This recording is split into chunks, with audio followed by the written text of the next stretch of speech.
Eh bien bonjour à toutes et à tous, j'espère que vous allez tous très bien chers amis. On se retrouve aujourd'hui pour une nouvelle réact sur Fuse.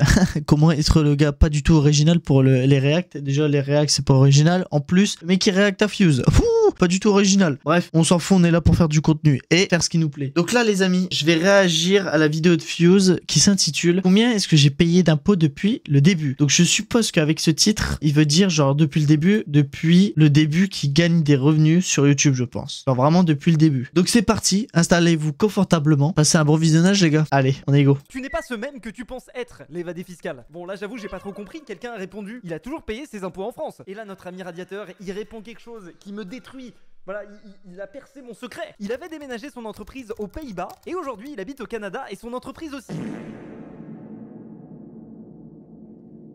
Ah non, ça y est, ah non, la police ne venait pas, non. Du coup pour fêter ça aujourd'hui j'ai décidé de calculer combien est-ce que j'ai payé d'impôts depuis le début de ma vie. Et j'aurais préféré... Ah ouais non, pas depuis le début de sa chaîne YouTube en fait. Depuis le début de sa vie. Oh putain. Oh bah j'imagine pas. Oh non mais ce que j'aime bien avec Fuse, en fait c'est pour ça que la plupart du temps je regarde ses vidéos comme il le fait là. Ce que j'aime bien avec Fuse, c'est qu'il est genre totalement transparent frère. C'est l'un des rares YouTubeurs encore très transparent sur genre les revenus qu'il gagne, ce que son entreprise empoche, ce que lui empoche, combien ça lui coûte de faire ses vidéos, combien ça lui coûte de faire les miniatures, les mini-makers, enfin bref, tout le global de l'équipe Fuse sur YouTube, tu vois, il est en totale transparence avec ça. Et franchement, pour ça que moi j'adore. C'est pour ça que j'adore regarder ses vidéos, parce qu'il est en totale transparence. Ne pas savoir. Par la même occasion, je vais vous expliquer comment est-ce que certains petits filous de youtubeurs arrivent à légalement réduire de fou leur facture d'impôt. Attention, arrêtez tout. Le sponsor de la vidéo, Opera, vient de sortir leur tout normal la barter.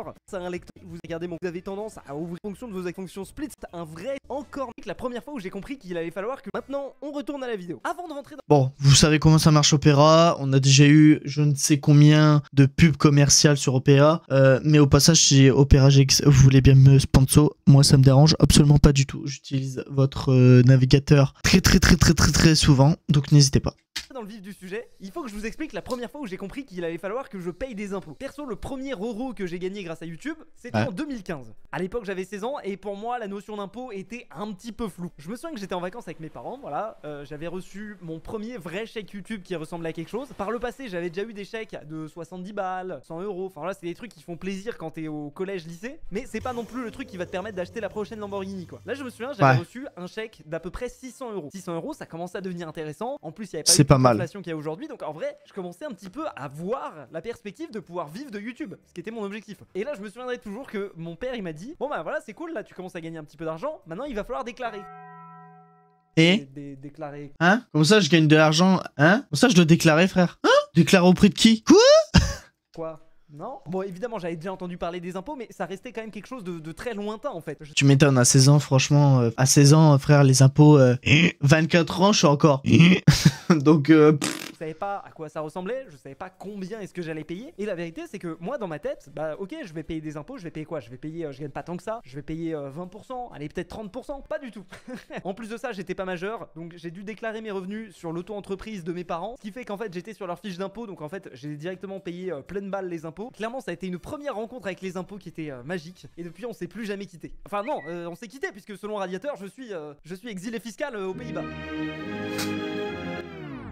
Pour que vous puissiez vraiment tout bien comprendre, je vais pas parler d'auto-entreprise. Généralement, quand on est youtubeur, qu'on commence à gagner un petit peu d'argent, on crée une auto-entreprise pour pouvoir encaisser ses revenus et déclarer ça aux impôts. C'est un moyen de pouvoir facturer à YouTube sans trop de galères administratives et franchement, c'est un super dispositif. Mais faites-vous quand même accompagner parce qu'il y a des gens qui se font complètement allumer. Voilà, conseil, faites-vous accompagner.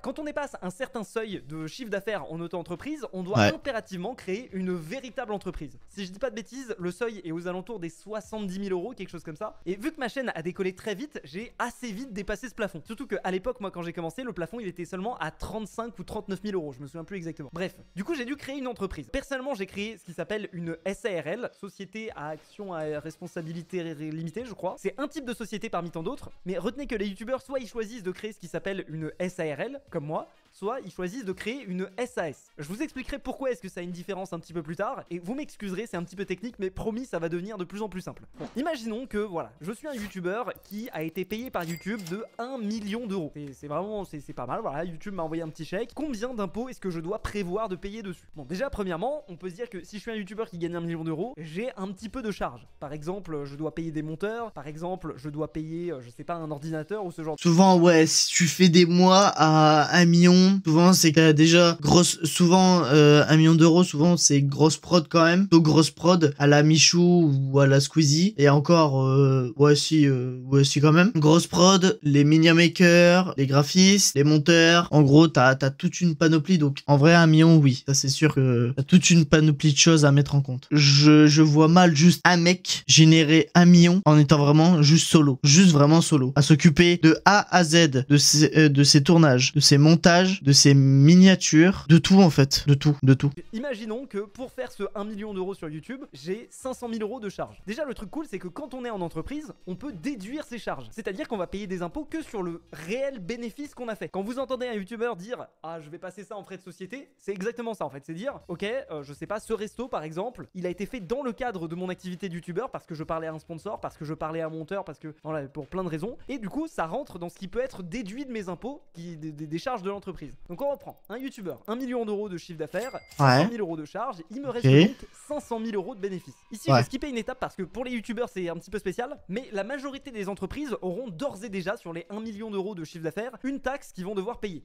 Cette taxe, vous en avez probablement déjà entendu parler, c'est la TVA, la taxe sur la valeur ajoutée. Globalement, tout ce que vous achetez en France, il y a une taxe qui est associée à ça, qui est reversée à l'État. C'est une taxe de 20% par défaut. Il y a des biens de consommation pour lesquels elle est un petit peu plus basse. C'est le cas par exemple des bandes dessinées. Voilà, la BD Fusée Didier à 5,5% de TVA. N'hésitez pas, franchement foncez, c'est un plaisir. Mais voilà, globalement, dites-vous qu'à chaque fois que vous achetez un bien ou un service, vous devez payer la TVA dessus. Pour l'argent qui est versé par YouTube, c'est un petit peu spécial. En fait, YouTube nous paye via une filiale en Irlande. C'est un pays de l'Union Européenne et la spécificité, c'est que YouTube se charge de payer la TVA à notre place. Donc globalement, si on reçoit 1 million d'euros de YouTube, et ben on a 1 million d'euros entre guillemets dans les poches de la société. Si par contre je vends des t-shirts et que je vends pour 1 million d'euros de t-shirts, il faudra directement que je paye 200 000 euros de TVA. Alors pour mon calcul de combien est-ce que j'ai payé d'impôts depuis le début de ma vie, je ne vais pas compter la TVA, puisqu'en fait comptablement on considère que la TVA est... Et puis ce serait long, ce serait trop long. Payé par le client. C'est-à-dire c'est toujours le client qui paye la TVA et c'est pas moi. D'ailleurs si moi en tant qu'entreprise j'achète un ordinateur à 1000 euros, et ben je peux me faire rembourser par l'État le prix de la TVA de cet ordinateur. Si vous avez bien suivi, le prix de la TVA sur 1000 euros c'est 200 euros. Bravo. Du coup un ordinateur qui coûte 1000 euros à un particulier, ça coûte 800 euros à une entreprise. Voilà. En fait c'est ça le problème avec ce genre de vidéo, c'est que c'est extrêmement technique et il y a plein de petits astérix. Donc encore une fois, ne prenez pas ça comme argent comptant, allez voir un comptable et commencez pas à dire oui il a dit ça donc machin, voilà. Je m'y connais pas parfaitement. Vaut mieux clairement avoir à mon table quand vraiment tu dois gérer des sommes. Pour moi, si tu dois commencer à déclarer, en fait pour moi déjà, si t'es déjà auto-entrepreneur et que tu déclares entre 100 et 200K, pour moi il faut que t'aies un comptable. Même, je dirais même 70K, pour moi il faut que t'aies un comptable. À partir du moment où t'es entrepreneur, en vrai il te faut un comptable. Mon comptable gère beaucoup de trucs pour moi, j'ai juste une vision globale de combien est-ce que je vais payer d'impôts et combien est-ce que il va me rester à la fin. Bref, on a 500 000 euros de bénéfices. Maintenant, comment est-ce que je fais pour les avoir dans ma poche, pour aller au McDo, au cinéma, voilà, c'est ça. Des Lamborghini? Et bah c'est très simple, j'ai deux options pour ça. La première option, c'est de me le verser en tant que salaire. Le salaire, vous savez ce que c'est. La majorité des Français, bah, ils ont un salaire, voilà, c'est relativement simple. Ça arrive sur leur compte tous les mois et tout est bon. Bon, le truc c'est que le salaire, vous le savez probablement déjà, avant de payer des impôts dessus, il faut payer ce qui s'appelle des prélèvements sociaux. En fait, en réalité, dans les prélèvements obligatoires en France, il y a deux grosses catégories. Il y a la catégorie des prélèvements sociaux et il y a la catégorie des impôts. C'est pas exactement la... Les prélèvements sociaux, c'est normalement, je crois, alors t'as les impôts et t'as les prélèvements sociaux. Normalement, les prélèvements sociaux, si je dis pas de conneries, c'est du coup, c'est tout ce qui est retraite, chômage, CAF, RSA, tous ces trucs-là. Normalement, je crois que c'est tous ces trucs-là qui va citer. La même chose. Les prélèvements sociaux, ça sert principalement à tout ce qui est chômage, retraite, sécurité sociale. Donc, c'est bien ce que je disais, voilà. Ouais, oui, donc voilà. Sécurité sociale, chômage, retraite, voilà, ok. Allocation familiale, voilà. Voilà, donc c'est bien ce que je disais en fait. Tout ce que j'ai énuméré, c'est de ça qu'il allait parler. Les prestations sociales en France, elles sont financées par les prélèvements sociaux qu'il y a sur les salaires des gens, mais aussi sur d'autres types de revenus, par exemple les revenus du capitaux. Je sais pas si j'ai pas envie de dire une connerie, je crois qu'il y a 17% et quelques de prélèvements sociaux sur les gains du capitaux. Enfin bref, en gros. Ne divague pas. C'est déjà compliqué pour nous de suivre cette vidéo, Fuse, mais je t'en supplie, ne divague pas. Sinon, ça... Dites-vous que dès que vous touchez 1 euro en France, il y a un petit peu d'argent qui part dans les prélèvements sociaux. Et en réalité, ces prélèvements sociaux, il y a des gens qui disent que ça doit pas être considéré comme des impôts, puisqu'en fait, c'est du salaire différé. Puisque par exemple, moi, si je me verse un salaire et que je paye 1000 euros à la caisse des retraites, en fait, ces 1000 euros, je vais les retrouver plus tard quand moi je serai à la retraite. Après, en réalité, quand je paye des prélèvements sociaux qui vont dans la caisse de retraite, c'est pas de l'argent qui est gardé pour moi pour quand je serai à la retraite. C'est de l'argent qui va directement aux retraités d'aujourd'hui. Et on espère que quand moi je serai à la retraite, il y aura des gens actifs qui seront capables de payer ma retraite. Spoiler, je pense que ce sera pas trop le cas. Donc je paye avec le sourire les retraites des retraités actuels, mais je compte pas tellement là-dessus pour mon futur. Et je suis désolé si vous êtes jeune, je pense que c'est un peu pareil pour vous parce que là, ça a l'air d'être un petit peu la sauce.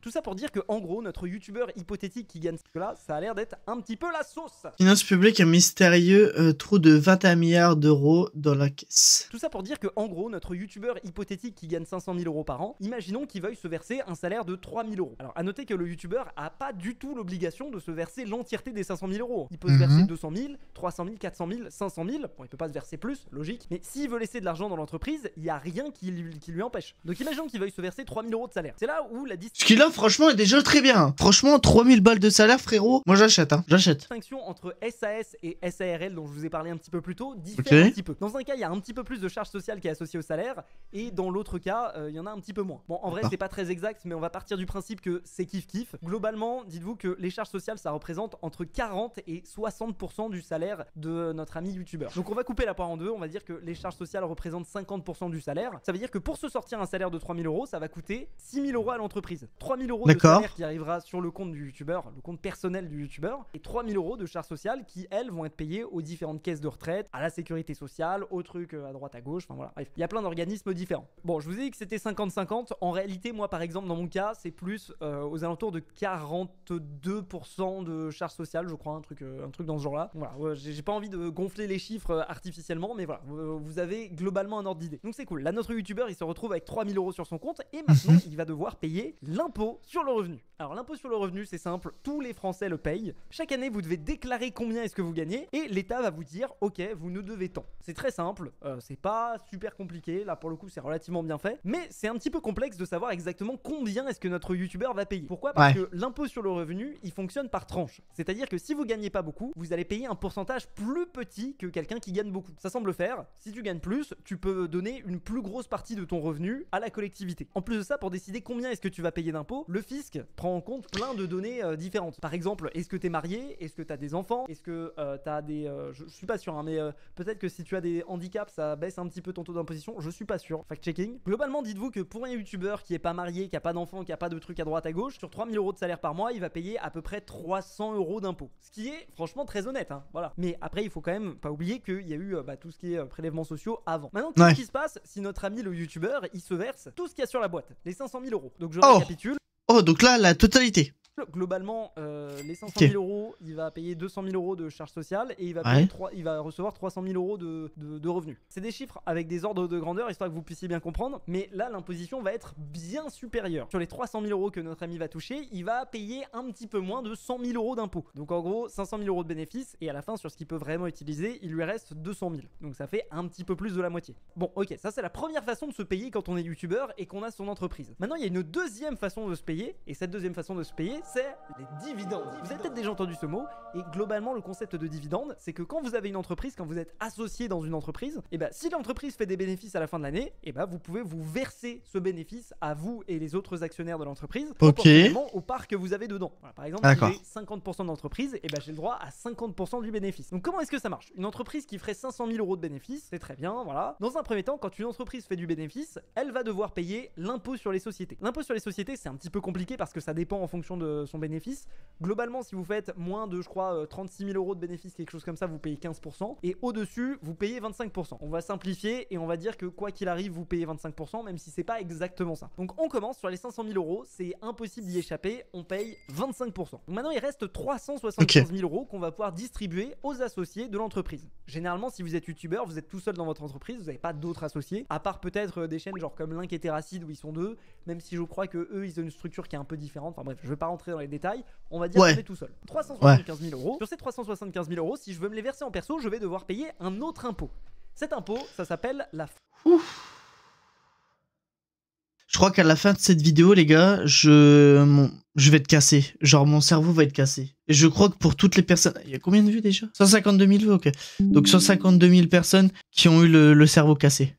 Ça marche. Flat tax. En gros, c'est une taxe de 30%. Elle n'est pas du tout progressive. C'est pas comme l'impôt sur le revenu. Que vous gagnez 1 euro ou 1 million d'euros, quoi qu'il arrive, vous payerez 30%. Alors, pour la petite anecdote, avant monsieur Emmanuel Macron, c'était pas comme ça. Avant, les gains sur le capital étaient payés à l'impôt sur le revenu. Voilà, le barème normal qu'on a vu un petit peu plus tôt. Et la spécificité de cette flat tax, en fait, c'est qu'elle avantage les gens qui gagnent beaucoup d'argent et elle désavantage les gens qui gagnent peu d'argent. Par exemple, imaginons que je suis Madame Michu, je gagne, je sais pas, je gagne 12 000 euros par an. Des appartements que je mets en location. Avant, bah, mon revenu c'était 12 000 euros, j'aurais payé l'impôt sur le revenu dessus, j'aurais payé peut-être 300 balles, tu vois. Maintenant, avec la flat tax, que je gagne 1 euro ou 10 millions d'euros, c'est 30% quoi qu'il arrive. Donc Madame Michu, plutôt que de payer 300, elle va se retrouver à payer 30% de 12 000 qui correspond à 4 000 euros. Vous voyez un petit peu la différence du bail. C'est pour ça qu'il y a plein de gens qui avaient râlé quand Macron... Il y a encore plus d'infos dans cette vidéo qu'en 3 ans de cours que j'ai fait. Waouh. Il m'a cassé le crâne. Macron avait retiré l'ISF, mais en réalité, la vraie injustice, c'est la flat tax. La vraie injustice, c'est que maintenant que tu sois Bernard Arnault ou Monsieur Dupuis, bah tu payes le même taux d'imposition sur les capitaux. Après, vous inquiétez pas pour Monsieur Bernard Arnault, il a d'autres moyens de réduire sa recette d'impôt. Donc maintenant, si vous faites le calcul, il vous reste à peu près 262 000 euros sur les 500 000 que vous avez gagnés, qui est beaucoup plus intéressant que si vous l'étiez versé en salaire. Et c'est pour ça que la majorité des youtubeurs que je connais qui gagnent vraiment beaucoup d'argent se versent des dividendes. Maintenant, il y a une technique encore plus fourbe, encore plus intelligente qui permet de carrément faire sauter cette flat tax. C'est-à-dire qu'en gros, vous allez payer 25% d'impôt sur les sociétés et il n'y a rien d'autre derrière. C'est une technique qui est notamment utilisée par tous les plus gros youtubeurs de France et aussi et surtout par tous les milliardaires de notre pays. Comment est-ce que ça marche? En fait, la flat tax dont je vous ai parlé un petit peu plus tôt, c'est un impôt personnel. C'est-à-dire que c'est un impôt qui doit être payé uniquement par une personne physique. Il peut pas être payé par une personne morale. Une personne morale, grosso modo, c'est une entreprise. Voilà, en gros, si l'argent arrive sur une entreprise, vous n'avez pas besoin de payer la flat tax. C'est pour ça qu'il y a beaucoup de youtubeurs qui créent ce qui s'appelle des holdings. Je vais prendre mon cas par exemple. Ce que je fais à la place, c'est que je cède mes 100% de la boîte à une autre entreprise qui m'appartient aussi. Donc là, c'est un petit peu les poupées russes. J'ai une holding qui possède mon entreprise YouTube et maintenant quand mon entreprise YouTube verse des dividendes, plutôt que d'arriver directement dans ma poche, ça arrive dans l'entreprise intermédiaire. Sur mon entreprise YouTube, je paye les 25% d'impôt sur les sociétés et sur ma holding, je paye 5%. Et oui, il y a un petit piège, c'est pas zéro, hein, voilà. En fait, il y a une, je sais pas, une petite taxe, c'est un petit truc résiduel où tu payes 5%. Alors là, vous allez me dire, non mais attends, mais Fuse, c'est une dinguerie, tu payes pas les impôts que tu devrais... c'est vraiment scandaleux. Alors oui et non, hein. Je vous rappelle que du coup l'argent n'est pas sur mon compte à moi, il est sur le compte de la holding. Qu'est-ce que je peux en faire? Alors je peux soit réinvestir dans d'autres sociétés, je peux investir dans des actions, dans de l'immobilier, enfin voilà, globalement je peux investir où je veux, mais je peux pas m'en servir pour aller au cinéma, acheter une Lamborghini ou aller au McDo. Ça doit être impérativement dans un cadre d'investissement ou de réinvestissement dans les entreprises que j'ai déjà. Et en réalité, si cet argent je veux l'utiliser un jour ou l'autre, et ben là je devrais payer la flat tax au moment de me verser cet argent. Du coup, en fait, il faut pas voir ça comme un moyen d'évader à l'impôt, il faut voir ça comme un moyen de délayer l'impôt. Alors après, est-ce que c'est éthique ou pas, je vous laisse en juger, mais force est de constater que c'est la technique qui est utilisée par la majorité des gens qui ont des entreprises en France, parce que c'est très pratique, parce qu'une fois que tu gagnes suffisamment pour maintenir ton train de vie et payer ce que tu as à payer en perso, bah le reste tu fais que l'investir. Du coup tu délayes l'impôt et quand tu as besoin d'argent, et bah tu te verses des dividendes et là tu payes les impôts que tu devais payer. A noter que si vous êtes attentif, ça veut dire qu'avec cette technique, vous payez un petit peu plus d'impôts que ce que vous êtes censé payer. Il y a une petite anecdote que j'aime beaucoup, elle est relativement publique donc je me permets de la dire, mais il y a quelques années vous avez peut-être déjà entendu parler de l'histoire de Talent Web. Talent Web, c'était une entreprise dans laquelle Cyprien, Squeezie, Natou, Norman, tout ça, enfin voilà, toute la clique de l'ancienne, c'était une entreprise dans laquelle ils étaient tous actionnaires. Cette entreprise, elle a été rachetée par Webedia pour un montant vraiment très très gros, je sais plus si c'était 15 ou 25. C'est pour ça que suite à ce rachat-là, ouais, ça on sait. C'est pour ça que suite à ce rachat-là, du coup, Cyprien et Squeezie sont devenus millionnaires. 5 millions d'euros, quelque chose comme ça. Ce qui fait que, respectivement, je crois que Cyprien a touché 7 millions. Ah, alors attends, je te donne les chiffres de BFM TV du coup. Cyprien s'y touché 6,6 millions d'euros, Norman 2,2, Squeezie... ah oui, non, Squeezie 2,2 aussi, 4 millions. Également actionnaire, Hugo tout seul a reçu plus de 220 000 euros, la même somme pour Natou et plus de 100 000 euros pour John Rachid. D'accord. 4 millions, Norman 1,6 million, enfin voilà, je sais pas c'est pas les chiffres exacts, mais globalement ils ont tous touché un très gros chèque. Alors il y en a certains qui ont payé plein pot, hein, mais il y a des petits malins, comme par exemple Cyprien, qui à ce moment-là a transféré les titres de propriété de Talent Web vers une holding nouvellement créée, et c'est la holding qui a vendu les parts de Talent Web de Cyprien à Webedia. Ce qui fait qu'en fait, en faisant ça, il a complètement évité l'impôt sur la plus-value sur l'entreprise qu'il a vendue. Donc, bravo Cyprien. Voilà. Bien joué. Non, bah non, du coup. Et encore une fois, c'est pas de l'évasion fiscale, c'est légal. Alors peut-être que certains diront que c'est de l'optimisation fiscale, ce qui s'entend tout à fait, mais c'est encore une fois aussi pas de l'argent qu'il peut utiliser, c'est de l'argent qu'il peut réinvestir dans ses autres entreprises, qu'il peut investir à droite à gauche. À vous de décider si c'est viable ou non pour l'État. Et ça se trouve, ça restera pas comme ça. Hein. Ça se trouve, voilà, il suffit juste que les régimes fiscaux changent. Voilà, il y a des changements tout le temps. Donc les gens en profitent tant que ça dure, disons. Il y a un autre sujet dont j'ai pas vraiment parlé. Là, cette fois-ci, c'est vraiment le fait de s'expatrier pour payer moins d'impôts. Notamment à Dubaï, qui partent à Malte, en Europe, plus près. Parce que c'est des juridictions qui, elles, sont beaucoup plus avantageuses fiscalement. Alors je vais pas me risquer sur ce terrain parce que j'y connais rien du tout. Je sais juste qu'à Dubaï, ça doit être quelque chose aux alentours de 9% d'impôts. Avant c'était 0, maintenant avec la législation internationale ils ont été obligés de mettre un minimum d'impôts. Je sais pas comment ce pays fonctionne. Vraiment il faut qu'ils apprennent quelque chose à la France parce que là le pays a l'air de bien fonctionner avec 9% d'impôts. Comment ils font? Et Malte c'est un petit peu plus pernicieux. Sur le papier ils ont des impôts normaux comme tous les autres pays, mais de ma compréhension il y a un petit moyen de magouiller et d'avoir des taux préférentiels. Mon avis là-dessus c'est que objectivement je peux comprendre les gens qui partent dans d'autres juridictions pour payer moins d'impôts. Forcément quand tu reçois les impôts ça fait chier, ça fait pas plaisir de voir autant d'argent partir. Maintenant la vérité c'est que bah, on est né en France, on a profité du système d'éducation français, on profite des routes françaises, on profite de tout ça en France, donc ça fait partie du jeu. Moi personnellement je paye ce qu'il y a à payer et du moment que je trouve que l'administration est honnête avec moi, je suis honnête avec elle. C'est-à-dire que voilà, s'ils viennent pas me requalifier des trucs sur lesquels j'ai été de bonne foi, je trouve que voilà, il n'y a pas de souci à payer un gros taux d'impôt parce qu'il y a quand même beaucoup d'avantages à être en France. Le premier étant forcément le marché français. On est un pays qui a un fort pouvoir d'achat comparé à d'autres pays, même en Europe. Ça fait partie du jeu de bah, si tu vends des choses au marché français, bah, tu payes tes impôts en France. Ça me paraît logique. Après, il y a d'autres sujets où vraiment c'est des sueurs froides. Je pense que le milieu a pas mal évolué entre temps, mais je pense notamment à la vidéo de Hypierre sur son contrôle fiscal où j'y pense régulièrement et je me dis mais waouh, l'angoisse que ça doit être. Je vais pas rentrer dans les détails mais globalement c'était il y a quelques années. Hypierre a eu un contrôle fiscal qui était voilà, un petit peu injuste. Je crois qu'il a réussi à s'en sortir, il a réussi à négocier et tant mieux, voilà, ça prouve la bonne foi de l'administration, mais j'avoue que à sa place, si vraiment il avait dû payer le truc plein pot, là pour le coup j'aurais peut-être moins hésité à partir de la France parce que ouais, en fait il y a pas de souci à payer cher, il y a un souci à voir ce qui est une injustice. En fait il y a des règles du jeu, tu dois payer tant d'impôts, bah tu payes tant d'impôts, mais par contre si derrière on vient te dire bah attends mais là t'as pas rempli le formulaire voilà c'est ça, ouais. etc.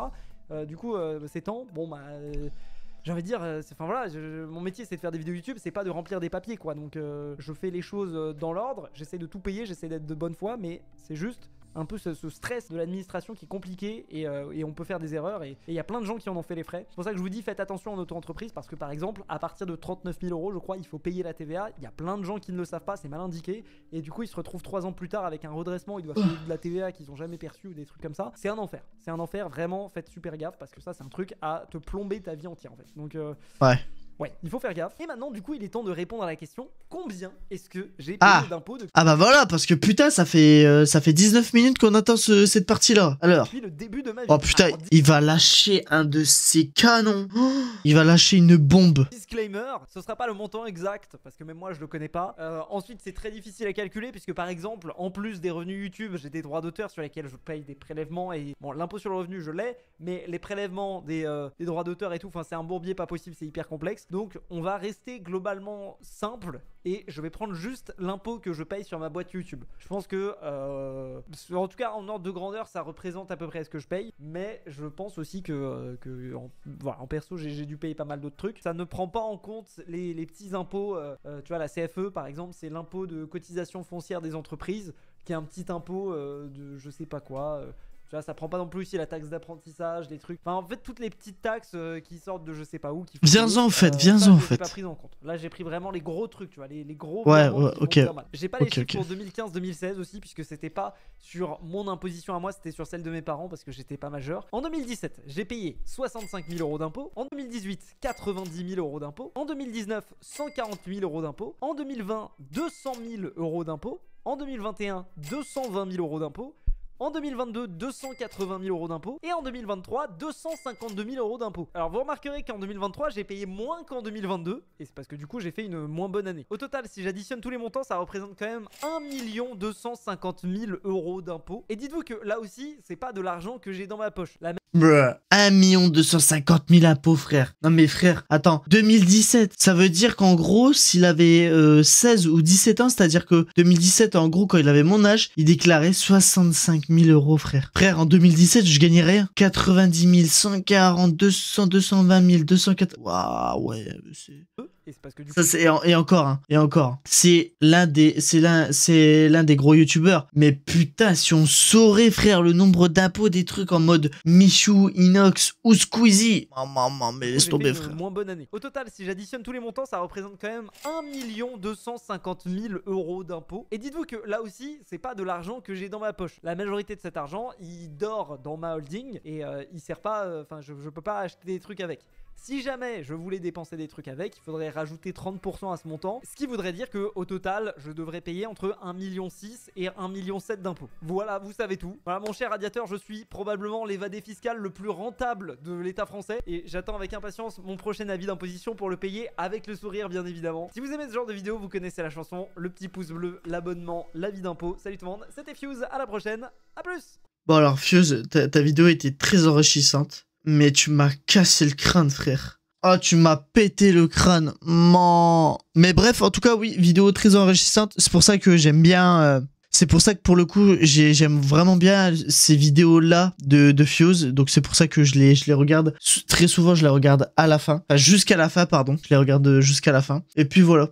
En tout cas, si jamais vous avez kiffé, chers amis, la réact, n'hésitez pas à vous abonner, à lâcher le petit pouce bleu. Du coup, bah, à m'aider à pouvoir payer des impôts. Parce que moi, j'en paye pas pour le moment. Voilà. Bref, n'importe quel youtubeur, je mettrai sa chaîne en description et la vidéo en description. Voilà. Fais une réac dessus, je mets les réseaux dessus. C'est comme ça. Tu partages le travail d'autrui, tu partages justement bah, leur plateforme de travail. Voilà. Bref, passez une bonne soirée ou une bonne journée via quand vous regarderez cette réact. Et à très bientôt pour une nouvelle réac, les amis. Allez, ciao, bye bye.